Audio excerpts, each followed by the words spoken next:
ऐसी कहानी शायद इससे पहले आपने नहीं सुनी होगी। इन्वेस्टिगेशन के लिहाज से अगर मैं बात करूं, करीब 34 साल चली एक लंबी जांच, 34 ईयर्स, 20 लाख पुलिस अफसर और पुलिस कर्मचारी इस केस की जांच में लगे इन 34 सालों में, अलग अलग वक्तों में। इस दौरान में कई पुलिस वाले रिटायर हो गए, कई नई पुलिस वाले आए, कई बार केस इधर से उधर गया। एक एक दिन में सैकड़ों हजारों पुलिस वालों को सड़कों पर उतार दिया गया और यही वजह है कि 20 लाख पुलिस की टीम इसे केस को जांच करती रहे। शायद दुनिया में कोई दूसरा रिकॉर्ड इसका मिलेगा नहीं। 34 साल 20 लाख पुलिस वालों की जांच, 21,280 21,280 सस्पेक्ट, संदिग्ध, जिनके ऊपर शक हुआ कि यह कातिल है, उनसे पूछताछ की गई। 40,116 40,116 लोगों के फिंगरप्रिंट्स लिए गए कि शायद इससे कोई सबूत मिल जाए, कोई सुराग मिल जाए। 570 लोगों के डीएनए सैंपल लिए गए कि शायद कातिल तक पहुंच जाए। 180 लोगों के हेयर सैंपल लिए गए, शायद केस सुलझ जाए। लेकिन 34 साल 20 लाख पुलिस वाले, 22,000 के करीब सस्पेक्ट, 570 डीएनए, 180 हेयर सैंपल, इन सब का नतीजा क्या निकला? कहानी साउथ कोरिया की है। साउथ कोरिया के इतिहास में किसी क्राइम को लेकर इससे बड़ी न इन्वेस्टिगेशन हुई, न किसी क्राइम को लेकर इससे ज़्यादा वहाँ पे लोगों में गुस्सा हुआ, और न ऐसे किसी क्राइम को लेकर इससे पहले वहाँ अखबारों में, टीवी में इतनी हेडलाइंस और सुर्खियाँ रही ये स्टोरी। तो जैसा मैंने आपको बताया कि कहानी साउथ कोरिया की है। साउथ कोरिया में एक जियोंग प्रोविंस है। इसी जियोंग प्रोविंस में होसियोंग एक छोटा सा शहर है। कहानी होसियोंग की है। कहानी 80 के दशक की है, 90 के दशक की शुरुआत होने वाली थी। 15 सितंबर 1986, 15 सितंबर 1986 को इस कहानी की शुरुआत होती है। 71 साल की एक महिला जिसका नाम था ली वॉन, वो गायब हो गई थी और 4 दिन से गायब थी, करीब 16 अक्टूबर से। 20 अक्टूबर 1986 को 71 साल की इस महिला ली वॉन, जो अपनी बेटी को ड्रॉप करने गई थी, उसके बाद घर नहीं पहुंची। फिर 4 दिन बाद इसकी लाश मिलती है। लाश के मुंह में उसी का ब्रॉड ठूंसा हुआ था और गला घोंट कर मारा गया था, और देखकर लगता था, जो बाकी पोस्टमार्टम हुआ, कि उसके साथ रेप हुआ।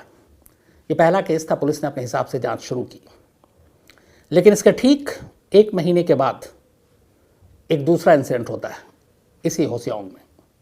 20 अक्टूबर 1986 को 25 साल की एक लड़की पार्क सूज की लाश मिलती है। ये भी 3 दिन से गायब थी और 3 दिन के बाद लाश मिली। लाश का हुलिया वैसे ही था। इसी के अंडरगारमेंट्स मुंह में ठुसे हुए थे, गले पे निशान था और गला घोंट कर मारा गया था। पोस्टमार्टम से पता चला रेप हुआ है। 1 महीने के अंदर ये दूसरा इंसिडेंट हुआ। अब थोड़ी पुलिस अलर्ट हुई, लेकिन 1 महीना और गुजरा। 2 महीने के बाद 12 दिसंबर 1986 को 25 साल की एक और लड़की वोंग जुंग गायब थी, और ये 3 महीने से गायब थी। 23 अप्रैल 1987 को इसकी लाश मिली। इसके साथ भी रेप हुआ था, वैसे ही मुंह में अंडरगारमेंट्स ठुसे हुए थे। ये तीसरा कत्ल था। इसके बाद चौथा होता है, फिर 5वां होता है, फिर 6वां होता है, 7वां होता है, 8वां होता है। एक एक कर 14 कत्ल हो जाते हैं। 14 साल की उम्र से लेकर 71 साल की महिला तक की। तो 14 साल सबसे मिनिमम छोटी लड़की थी और 71 साल की महिला। 14 कत्ल हुए। 14 के 14 के साथ रेप हुए। कत्ल करने का तरीका लगभग एक जैसा था। सभी का गला घोंटा गया था। सभी के मुंह में अंडरगारमेंट्स मरने वाली का ही ठूंसा हुआ था। इसके बाद पुलिस ने अब जांच शुरू की। लोगों में दहशत आ गई। महिलाएं घर से निकलते हुए डरने लगीं। तो जो सारी इन्वेस्टिगेशन हुई, पुलिस ने डेटा कलेक्ट करना शुरू किया, तो कुछ चीज़ें सामने आई। पहला ये कि इनमें से पहला कत्ल छोड़ दे, जो शाम 6 बजे के आसपास हुआ था, क्योंकि पोस्टमार्टम रिपोर्ट में मौत का वक्त वही था। बाकी के 13 कत्ल शाम 7 बजे से लेकर रात 11 बजे के दरमियान हुआ। मतलब एक ही कत्ल था जो 6 बजे हुआ। तो 11 से और 7 से 11 बजे के दरमियान हुआ। दूसरी चीज़ ये पता चली कि ये जो सभी कत्ल हैं, ये होसियोंग के 6 किलोमीटर के दायरे में हुआ। अब 6 किलोमीटर के दायरे में 14 कत्ल। पुलिस को लगा कि जो कातिल है इसी 6 किलोमीटर के दायरे में होगा। तीसरी चीज़ ये पता चली कि इत्तेफाक था एक कि जितने मरने वाली थी उन सभी ने लाल रंग के कपड़े पहने थे, और इत्तेफाक ये भी था कि जब जब इनका कत्ल हुआ तब तब बारिश हो रही थी। तो एक बात फैली कि जो भी कातिल है वो लाल रंग के कपड़े में अगर कोई बारिश में महिला या लड़की निकलती है तो वो उन्हीं को अपना शिकार बनाता है। इस जानकारी के बाद साउथ कोरिया के पुलिस ने अपनी टीम में जितनी भी फीमेल पुलिस अफसर थीं उन सबको लाल कपड़े पहनाने शुरू किए ताकि वो पुलिस वाली ना लगें, आम लड़की और महिला लगें, और उनको सड़कों पे उतार दिया, ख़ासतौर पर इन 6 किलोमीटर के दायरे में, कि शायद कातिल इनके ऊपर भी हमला करे और फंस जाए। तो भटकती रहीं लेकिन कातिल नहीं टकराया। इसी दौरान में एक और कत्ल हो जाता है। इत्तेफाक से वो इस 6 किलोमीटर के रेडियस के बाहर हुआ। अब इस 6 किलोमीटर के दायरे में जो कत्ल हुआ तो साउथ कोरिया की पुलिस ने एक काम ये किया, उसे लगा कि कातिल यहीं कहीं है। उसने अपनी पूरी ताकत, पूरी फोर्स झोंक दी। इस 6 किलोमीटर के दायरे में हर 100 मीटर पर पुलिस की कई टीमें सादी वर्दी में, आम लोग बनकर, दुकानदार बनकर और भी दूसरे भेष बदलकर घूमने लगी। आलम यह था कि हर 100 मीटर में शायद ही कोई ज़मीन का ऐसा टुकड़ा हो जिस पे एक पुलिस वाले और दूसरे पुलिस वाले की नज़र से अछूता हो। मतलब वो 6 किलोमीटर को इन्होंने अपनी नज़रों से एक तरह से बांध कर रख लिया था कि अगर इन 6 किलोमीटर में कुछ भी होगा तो उनकी आंखों से वो चूकेगा नहीं। 6 किलोमीटर के इस दायरे की कई दिनों तक पहरेदारी की गई, पूरी फोर्स को उतारकर सादी वर्दी में। चप्पे चप्पे पर जो कहते हैं मुहावरा है वो यकीनन उन्होंने साबित किया। चप्पे चप्पे की निगरानी और निगहबानी कर रहे थे कि कोई भी ऐसी चीज़ हो तो वो पकड़ लें। लेकिन बदकिस्मती के उसके बाद 6 किलोमीटर के दायरे में कोई कत्ल ही नहीं हुआ। अब तक क्लियर हो चुका था कि ये एक सीरियल किलिंग का मामला है और जो भी कातिल है वो लड़कियों और महिलाओं को अपना शिकार बना रहा है। पूरी पुलिस टीम जुट गई। अब आगे की कहानी आपको सुना, मुझे अचानक ऐसी एक कहानी याद आई, मुंबई की, आपको इसी क्राइम तक में सुनाई है मैंने, रमन राघव की, जो इंडिया का अपना सीरियल किलर था। उसके ऊपर 41 कत्ल का इल्ज़ाम था और उसको इंडिया का जैक द रिपर भी नाम से बुलाया गया। हालांकि रमन राघव को सिंधी, तलवाई या अन्ना इस नाम से भी पुकारा गया। तो इस सीरियल किलर की पूरी कहानी 41 लोगों का कत्ल, फिर इसे उम्र कैद की सज़ा हुई, फिर जेल में इसकी मौत हुई। रात को सोते हुए लोगों को ही मारता था मानसिक रूप से, फिर कहा गया ठीक नहीं था, संतुलित नहीं था। लेकिन जितने लोगों को इसने निशाना बनाया था रात को ही बनाया था, सोते हुआ, और 41 कत्ल इसके ऊपर पुलिस ने ठोका था। तो ये मैं इसलिए आपको बता रहा हूँ कि एक, आप तो कहानी सुनते ही हैं, कोको FM पर एक ऐप है जो ऑडियो बुक्स है। आप लोग कहानी सुनने के शौकीन हैं तो इसलिए बता रहा हूँ, मुझे भी लगा थोड़ा फ़ायदा भी होगा आपका। तो कोको FM ऐप पर कई तरह की ऑडियो बुक्स हैं अलग अलग, जिसमें क्राइम, मैथोलॉजी, थ्रिलर, पॉलिटिक्स, इनसे जुड़ी हुई बड़ी इंटरेस्टिंग कहानियाँ हैं और बहुत सारी ऑडियो बुक्स हैं। तो इसी में से एक है रमन राघव। रमन राघव, ये जो ऑडियो बुक है, जो किताब है, ये पूरा क्राइम के ऊपर बेस्ड है और कोको FM पर ही है ये रमन राघव ऑडियो बुक्स। तो ये एक सीरियल किलर के ऊपर है। सीरियल किलर की ज़्यादा से ज़्यादा अगर आप पूरी कहानी जो है सुनना या जानना चाहते हैं तो फिर आप इस कोको FM ऐप पर इस ऑडियो बुक को जाकर सुन सकते हैं। और पूरी किताब जो है कोको FM में ऑडियो बुक के रूप में मौजूद है और इसमें आपको सारी चीज़ें सुनाई गई हैं। अब क्राइम तक फैमिली के लिए यह है कि अगर कोको FM ऐप को आप लोग डाउनलोड करते हैं और एक कोड है LT20, L for Lucknow, T for Tata, LT20 एक कूपन कोड है। तो अगर आप वो यूज़ करेंगे तो आपको प्रीमियम मेंबरशिप के लिए यहाँ पे 20% छूट मिलेगी। तो फिर जाइए और कोको FM पर इस ऑडियो बुक्स रमन राघव किताब पढ़िए, नहीं सुनिए, और बताइएगा कैसा लगा। तो मैंने इसलिए इसका जिक्र किया क्योंकि मैं सीरियल किलर की आपको कहानी सुना रहा हूँ। तो 14 कत्ल हो चुके थे, पुलिस ने पूरी ताकत झोंक दी, किसी भी तरह से उस कातिल को पकड़ना था। ये जब कहानी है 19, आपको जैसा बताया कि 86-87 में चल रहा है ये मामला। उस वक्त तक साइंस, फॉरेंसिक साइंस खासतौर पर बहुत ज़्यादा आज के हिसाब से डेवलप नहीं हुआ था। DNA भी बहुत कम यूज़ होता था, उसकी जो टेक्निक और बाकी चीज़ें थी हर एक के पास मुहैया नहीं थी। पर पुलिस ने हर केस के सारे सैंपल सुरक्षित रखे ताकि जांच में काम आ सके। इसी दौरान 27 जुलाई 1989 एक 22 साल के लड़के को पुलिस उठा लेती है। 14 कत्ल हो चुके थे, सब रेप, मर्डर। अब ये जो 22 साल के लड़के को उठाती है वो इसलिए कि पुलिस अलग अलग सारे सैंपल कलेक्ट कर रही थी मौके से, लाश के साथ। तो फिर वो अपने डेटाबेस में भी देख रही थी कौन कौन ऐसे बैड कैरेक्टर्स हैं जिनका रिकॉर्ड है। तो एक 22 साल का लड़का था, यून सोंग यो। तो यून को पुलिस उठा लेती है। उसका हेयर सैंपल जो फॉरेंसिक उनका सर्विस सेंटर है वहाँ भेजती है।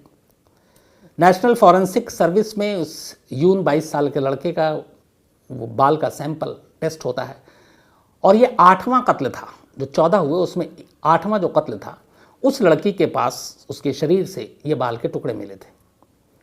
तो उसी को जांच करते करते पुलिस इस 22 साल के लड़के यू को उठा लेती है, फॉरेंसिक के लिए भेजती है। फॉरेंसिक से रिपोर्ट आती है।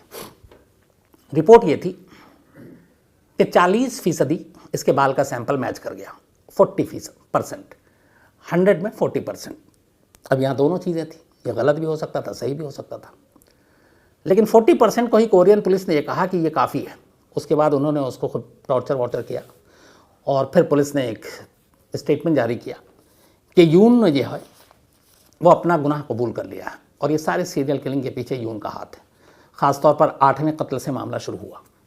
इसके बाद पुलिस उसको अदालत में ले गई, कोर्ट में मामला चार्जशीट पेश किया। अदालत ने सारी चीज़ें सुनने के बाद यून को उम्र कैद की सज़ा सुना दी। उम्र कैद की सज़ा सुनाने के साथ साथ एक और भी उन्होंने फैसला सुनाया, वो ये कि 20 साल के बाद ये पेरोल का हकदार हो जाएगा। मतलब 20 साल जेल में काटने के बाद ये आज़ाद हो सकता है।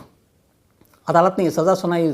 यून ने इसके खिलाफ अपील की ऊपरी कोर्ट में कि मैं बेकसूर हूँ, मुझे पुलिस ने टॉर्चर किया, लेकिन ऊपरी अदालत ने भी उसकी नहीं सुनी और उसकी उम्र कैद की सज़ा को बरकरार रखी। 19.5 साल यून ने जेल में काट लिए। 1989 में यह अरेस्ट हुआ था। उसके बाद 19.5 साल इसने काट लिए। 19.5 साल काटने के बाद ये जेल से बाहर आता है।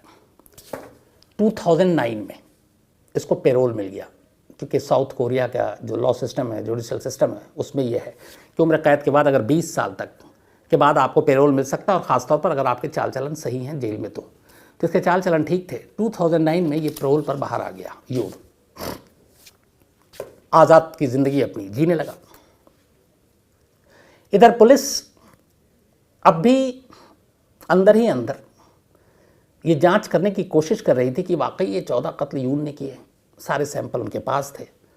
अब धीरे धीरे वक्त बीता, 2009 आ गया, डीएनए ने भी तरक्की कर ली। अब एक चीज़ और थी, साउथ कोरिया में एक रूल है कि किसी भी क्राइम में अगर 15 साल तक आप चार्जशीट नहीं करते हैं, 15 साल तक कोर्ट में आप उस केस को पेश नहीं करते हैं, तो फिर यह मान लिया जाएगा कि वो केस हमेशा के लिए ख़त्म हो गया है। फिर अगर केस सुलझ भी जाए तो आप उस सामने वाले को सज़ा नहीं दे सकते। लेकिन यहाँ पे अजीब हालत थी। एक तो पुलिस ने एक लड़का यून को उठाया और कहा कि यही है, अदालत ने उसको सज़ा सुना दी। 19.5 साल वो जेल में रहा। 19.5 साल के बाद वो पेरोल पर रिहा हो गया।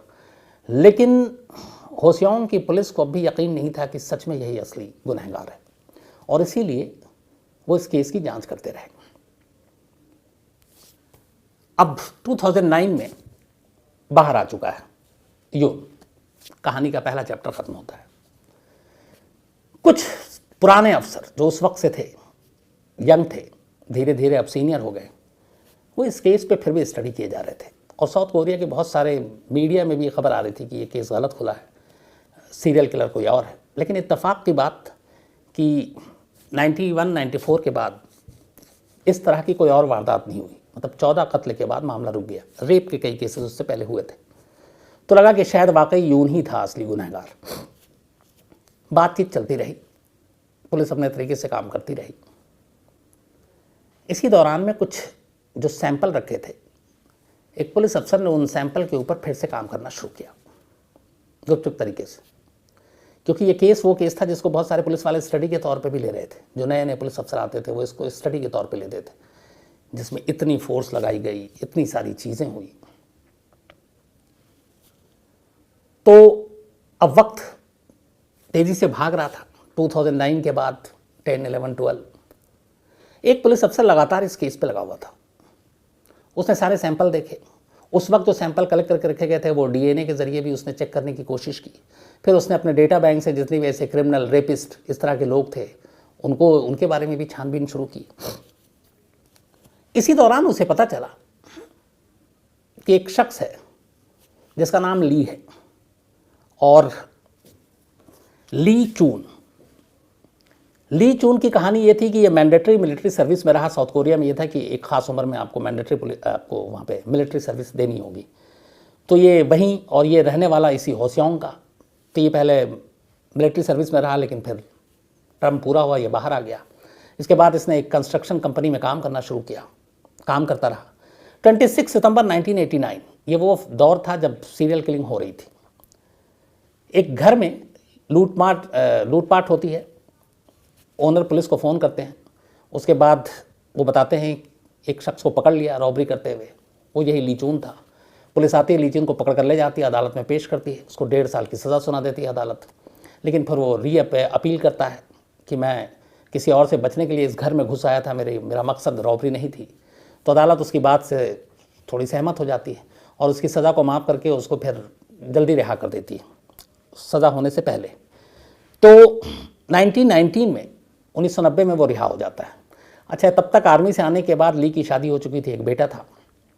लेकिन इस दौरान जब वो जेल गया तो बीवी ने उसे छोड़ दिया। जेल से आने के बाद वो छोटे मोटे काम करता रहा और अपनी ज़िंदगी बसर करता रहा।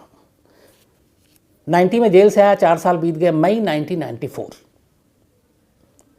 बल्कि दिसंबर 1993, 3 साल बाद ली ने अपनी साली, जिस बीवी ने उसे छोड़ दिया था, उसकी साली की उम्र थी करीब 18 साल, तो वो उसे एक दिन टकरा गई होसियांग में। उसने उससे बातचीत की, फिर वो उसको अपने साथ ले गया। फिर उसने उसको ड्रग्स दिया, वो नशे में थी। फिर उसके साथ रेप किया, उसने विरोध किया, उसने उसका कत्ल कर दिया। कत्ल करने के बाद लाश को ले जाकर एक टनल टाइप की चीज़ थी, वहाँ पे उसने फेंक दिया। अब उसकी साली घर नहीं पहुँची, घर वाले परेशान। इसके ससुर ने ली को कांटेक्ट किया कि तुमने देखा है। फिर ये अपने ससुर के साथ मिलकर पुलिस स्टेशन गया। उसने रिपोर्ट लिखाई अपनी साली की मिसिंग की, पे ढूंढता रहा। फिर उसे लगा कि शायद ड्रग्स के जो धंधे में शामिल लोग हैं उन्होंने उसको किडनैप कर लिया हो। पुलिस भी ढूंढती रही, लेकिन मिली नहीं। 18 जनवरी को, ये बात है दिसंबर 1993 की, जब उसने अपनी साली के साथ रेप किया था और मर्डर किया था। 18 जनवरी को पुलिस को शक हुआ ली के ऊपर और पुलिस ने ली को पकड़ लिया। इसके बाद 3rd डिग्री का इस्तेमाल किया और ली ने अपना जुर्म कबूल कर लिया। उसने कहा कि हाँ, मैंने ही उसको किडनैप किया था और उसको मारा था। इसके बाद ली के ऊपर मुकदमा चला। निचली अदालत ने ली को मौत की सज़ा सुनाई। उसने जो सुप्रीम कोर्ट ऑफ कोरिया है वहाँ इस सज़ा के खिलाफ अपील की। सुप्रीम कोर्ट ऑफ कोरिया ने 1995 में ली की इस मौत की सज़ा को उम्र कैद में बदल दिया और ये भी कहा कि अगर 20 साल तक जेल में उसके अच्छे चाल चलन रहे तो फिर वो पेरोल का हकदार है, यानी 20 साल बाद वो जेल से बाहर आ सकता है। अब 1993 में ये उसने क्राइम किया। 94 में उसको अदालत ने सज़ा दी। 95 में सुप्रीम कोर्ट ने उसकी उम्र कैद की सज़ा बदल दी मौत से। अब वो 95 से जेल में। वक्त बीतता रहा, 24 साल गुजर गए, 2019 आ गया। अब 2 चीज़ें यहाँ पे एक साथ हुई। 2019 का मतलब ये है कि कोरियन पुलिस अब अगर उस 14 सीरियल किलिंग के मामले की दोबारा फाइल खोलती है और वो किसी को मुजरिम ठहराती है तो उसे सज़ा नहीं मिलेगी, क्योंकि 15 साल जो उनका अपना एक कानून है, तो उसके तहत सज़ा नहीं मिलेगी। तो 2019 आ गया। अब ली भी जो है वो लगभग पेरोल का हकदार था, बाहर निकलना था, और इसी दौरान में एक पुलिस वाला लगातार अपनी जांच आगे कर रहा था। जांच करते करते उसने एक चौथा जो मर्डर हुआ था 14 लोगों में से, वो एक लड़की का था, 14 साल की लड़की का। तो उस लड़की के जो सैंपल उसने रखे थे और उस लड़की की पैंटी और उसके ऊपर सारी चीज़ें, उसने फिर ढूंढना शुरू किया कौन कौन से रेपिस्ट हैं, कौन कौन से जेल में हैं। अचानक उसे ली के बारे में पता चला, उसने उसकी स्टोरी पढ़ी। उसके बाद उसने अपना डेटाबेस से निकाला और ली का सैंपल निकाला, डीएनए, क्योंकि वहाँ वो भी डेटा बैंक में था। इत्तेफाक से उस चौथे कत्ल का सैंपल ली के डीएनए से मैच कर गया। मैच करते ही ये क्लियर हो गया कि इस कत्ल में ली का हाथ है। इसके बाद फिर उसने एक एक कर और जो सैंपल रखे गए थे उस ज़माने में, उसने उन सबको उठाना शुरू किया और ली के सैंपल से मैच करना शुरू किया। इसके बाद 5वां कत्ल, 6ठा कत्ल, 7वां कत्ल, 8वां कत्ल, सबके डीएनए ली से मैच कर गए। अब उसने अपने सीनियर अफसरों को बताया कि ये जो केस हुआ था 1989 बल्कि 86 से लेकर 91 तक 4 साल और 7 महीने में कुल 14 कत्ल हुए थे। 1986 से 1991 तक 4 साल और 7 महीने। तो उसने कहा कि ये सैंपल तो एक ऐसे शख्स से मिल रहा है जो जेल में और उम्र कैद की सज़ा काट रहा है। अब साउथ कोरिया पुलिस के सामने दिक्कत ये कि इन 14 कत्ल के चक्कर में वो एक 22 साल के लड़के को ऑलरेडी कन्विक्ट करा चुके हैं, उम्र कैद की सज़ा दिलवा चुके हैं। अब उस फाइल को खोलते हैं तो एक तो भर पिटेगी कि फिर वो लड़का बेकसूर था, दूसरा कि अब अगर ये सारी साबित भी कर देते हैं तो हम ली को दोबारा सज़ा नहीं दिलवा सकते, क्योंकि 15 साल से ऊपर हो गए इस केस को अदालत में अब फाइल करके भी उस शख्स को सज़ा नहीं दे सकते, क्योंकि वो शख्स सज़ा से अब बच गया, क्योंकि 15 साल का जो मोहलत है कि मियाद है कानून के हिसाब से किसी केस की जांच और चार्जशीट के लिए, वो निकल गई। पर फिर भी पुलिस वाला ईमानदार था, उसने कहा कि नहीं करना चाहिए। इसके बाद उसने जाकर जेल में, बुसान के जेल में बंद था ली, उम्र कैद की सज़ा काट रहा था। ये साउथ कोरिया के साउथ इलाके में है।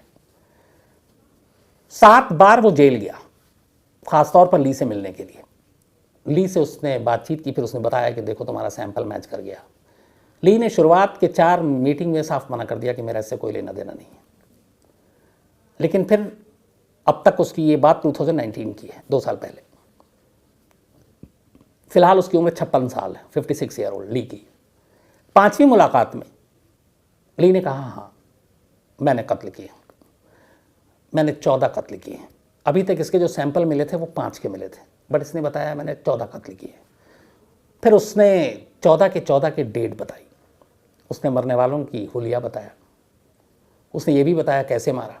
उसने बताया कि मैंने हर एक के साथ रेप किया, रेप करने के बाद उसी के पैंटी या ब्रा से उसका गला घोंटा और उसी के अंडरगारमेंट से उसके मुंह में ठूंसा ताकि वो शोर ना कर सके, और लाश को ले जाकर कहीं सन्नाटे में फेंक देता था। उसने बताया कि मैंने ये सब इसलिए किया कि जब मैं मैंडेटरी आर्मी सर्विस में था तो मैं बड़ा वहाँ फ्रस्ट्रेशन में था और मेरी वहाँ पे कोई अहमियत नहीं थी और ये मुझे काम पसंद नहीं था, लेकिन मैंडेटरी था, करना था। तो बहुत बार मेरे सीनियरों ने मेरे साथ जुल्म किया, बीवी के साथ रिश्ते ठीक नहीं थे। तो इन सारी चीज़ों ने मुझे कुछ ऐसा करने के लिए प्रेरित किया जिससे लगे कि हाँ मैं कुछ ताकतवर हूँ, मैं कंट्रोल कर सकता हूँ लोगों को। और फिर उसने इसी के बाद ये कत्ल करना शुरू किया। जो 14 कत्ल उसने किया उसमें उसकी साली के कत्ल की गिनती शामिल नहीं है, वो अलग से, वो 15वां कत्ल था जिसके लिए वो पकड़ा गया। यानी जब उसने अपनी साली का कत्ल किया उससे पहले वो 14 कत्ल कर चुका था और उसको कभी पुलिस पकड़ नहीं पाई। 15वें कत्ल में वो पकड़ा गया था। तो उसने कन्फेस किया। इसके बाद उसने सारी चीज़ें बताई। उस पुलिस अफसर ने कहा कि उसे सारा कानून मालूम था। उसे मालूम था कि 2015 में वो टाइम निकल गया जब केस को ख़त्म करना था, बल्कि 2009 में, कि अब चार्जशीट करके भी ली को इन सारे कत्ल के लिए सज़ा नहीं दिलाई जा सकती थी। लेकिन अब यहाँ कहानी में एक और मोड़ आता है। अब इस ली के कन्फेशन का, इकबाल जुर्म का कि उसने 14 कत्ल किए, न सिर्फ 14 कत्ल किए बल्कि उसने ये भी कहा कि इसके अलावा उसने 30 रेप और अटेम्प्ट टू रेप किए। मतलब 30 महिलाओं के साथ उसने रेप किया या फिर उनके साथ रेप की कोशिश की। ये 14 कत्ल के अलावा था। फिर पुलिस ने उन सारी रेप विक्टिम को ढूंढा, पता चला ली ने सही कहा। तो 30 रेप, अटेम्प्ट टू रेप, 14 कत्ल, एक कत्ल के लिए ऑलरेडी वो उम्र कैद की सज़ा काट रहा था, पेरोल का भागीदार हो चुका। अब ये खबर लीक हो गई, मीडिया में आ गई। अब जैसे ये खबर मीडिया में आई, यून सुक जो 2009 में 19.5 साल उम्र कैद की सज़ा काट कर पेरोल पर बाहर आया, वो अदालत पहुंच गया। उसने कहा कि अगर ये सारे कत्ल 14 उसने किए हैं और उसने इकरार कर लिया है तो फिर मैं कातिल कैसे था, मैं सीरियल किलर कैसे था, मेरे साथ जुल्म हुआ है। कोर्ट ने उसकी अपील को एक्सेप्ट किया। इसी दौरान में अब एक्सेप्ट किया तो और हंगामा हुआ कि पुलिस ने जानबूझकर एक बेगुनाह को सज़ा दिलाई थी। अब उधर इसने अपील जब एक्सेप्ट किया तो कोर्ट ने ली को बुलाया गवाही के लिए कि एक शख्स जिसे पुलिस ने कहा कि यह है 14 कत्ल का जिम्मेदार, जिसके लिए 19.5 साल वो जेल काट चुका, और अब पुलिस कह रही है कि तुमने किया है ये कत्ल, तो तुम्हारी गवाही क्या है। ली ने भरी अदालत में बैठ कर कहा कि हाँ, वो 14 के 14 कत्ल मैंने किए हैं, और यून सुंग जो 122 साल का था और करीब 41 साल की उम्र में बाहर निकला, वो बेकसूर है। इसके बाद वहाँ की कोर्ट ने 8 उस वक्त के जो आईओ थे, इन्वेस्टिगेटिव अफसर जो इस केस से जुड़े हुए थे, जब यूंग को पकड़ा था 89 में, उन 8 पुलिस वालों के खिलाफ अपनी वर्दी का, अपने पोस्ट का नाजायज़ फ़ायदा उठाने, टॉर्चर करने, गलत इल्ज़ाम में जेल भेजने के लिए सस्पेंड और साथ में सज़ा का हुक्म सुनाया 8 पुलिस अफसरों के खिलाफ जो डायरेक्ट इस केस से जुड़े थे।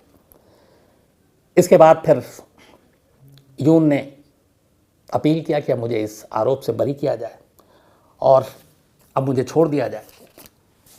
कोर्ट ने फिर उसकी अपील को सुना और यून को उन तमाम आरोपों से 2020 में बरी कर दिया, क्योंकि असली गुनहगार ली था। अब ली ने सारी चीज़ें एक्सेप्ट कर ली। इसके बाद मामला कोर्ट में गया। अब कोर्ट पे सुनवाई जो होनी है, ली अभी भी बुसान की जेल में है। 14 कत्ल, 15वां के चूंकि ऑलरेडी सज़ा काट रहा है, और 30 रेप और अटेम्प्ट टू रेप। अब वहाँ के कानून के सामने दिक्कत ये आ गई है कि ली ने जो जुर्म किए थे उसकी मियाद 15 साल बहुत पहले ख़त्म हो गई। 89 में थी तो वो 2009 के आसपास ही ख़त्म हो गई, और एक कत्ल के लिए वो ऑलरेडी 20 साल की सज़ा काट चुका है। और जेल में कह रहे हैं कि उसका चाल चलन बहुत अच्छा है, जेल के स्टाफ, जेल के लोगों के बीच में उसकी बड़ी अच्छी इमेज है। तो अब उसका क्या करें? उसको पेरोल पे आने से भी आप नहीं रोक सकते, क्योंकि उसका वहाँ का बेसिक ह्यूमन राइट है, जुडिशियल सिस्टम ने उसे दिया है। दूसरी तरफ एक कत्ल के लिए उसने 20 साल काट लिए, लेकिन अब मजबूरी है कानून की कि 14 कत्ल और 30 रेप के लिए उसे अब 1 दिन की भी सज़ा नहीं दे सकती, उसे बाहर आना होगा, क्योंकि जज का ये फैसला था। और वो सिस्टम 15 साल का जो केस का है, 15 साल के अंदर अंदर चार्जशीट होनी चाहिए, वो आड़े आ गया। तब पुलिस वालों का कहना है कि ये जो सारी चीज़ें हुई, इसमें ली मुकर सकता था। जो पुलिस वाला उसे 7 बार जेल में मिला, वो उसको इनकार कर सकता था, वो एक्सेप्ट नहीं करता तो कुछ नहीं होता। लेकिन उस पुलिस अफसर ने कहा कि जब वो जेल में गया तो उसे एहसास हुआ धीरे धीरे उसकी मुलाकात के बाद कि उसे कानून की पूरी जानकारी थी, और उसने इसीलिए सही वक्त का इंतज़ार किया। और सही वक्त आने पर उसने खुद ही बताया, क्योंकि पुलिस सिर्फ 4, 5, 6 कत्ल की बात कर रही थी, उसने 14 न सिर्फ कत्ले बताए, उनकी तारीख बताई, जगह बताई, हुलिया बताया, कैसे मारा ये बताया। 30 रेप जो उसके नाम पे दूर दूर तक कहीं उसके खिलाफ सबूत नहीं था, वो उसने एक्सेप्ट किया। अटेम्प्ट टू रेप उसने एक्सेप्ट किया। और ये सब कुछ उसने इसलिए किया क्योंकि उसे मालूम था कि अब कानून उसका कुछ नहीं बिगाड़ सकते, और इसीलिए कहीं ना कहीं ये पुलिस की मेहनत से ज़्यादा उसकी खुद की मर्जी भी शामिल थी। तो साउथ कोरिया के इतिहास में इससे बड़ा कोई क्राइम का इन्वेस्टिगेशन, इसकी कोई दूसरी मिसाल नहीं है। बल्कि ली को और इस क्राइम को वहाँ साउथ कोरिया का ज़ोडियक किलर के नाम से भी ये मशहूर है। इसे साउथ कोरिया का ज़ोडियक किलर कहा जाता है। लेकिन अपने आप में ये हैरान करने वाली चीज़ है। मतलब मैंने बहुत सारे रिसर्च की, बहुत सारी चीज़ें जानने की कोशिश की, और कि दुनिया में कहीं ऐसा है। ये भी सवाल आया कि 20 लाख पुलिस वाले कैसे इन्वेस्टिगेट कर सकते हैं 34 सालों में।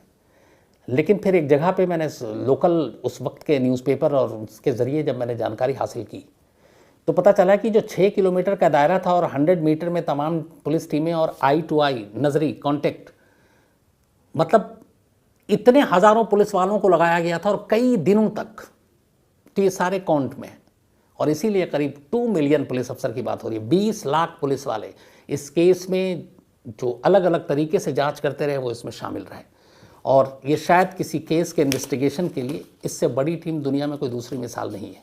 तो 20 लाख पुलिस वाले जिस केस में हों, करीब 21,280 सस्पेक्ट हों, तब 22,000 लंबी है कि ये भी कातिल हो सकता है, ये भी कातिल हो सकता है। आप सोचिए 22,000 लोगों को इंट्रोगेट करना किसी भी पुलिस अफसर के लिए या किसी भी शहर या देश के लिए एक चैलेंजिंग काम है।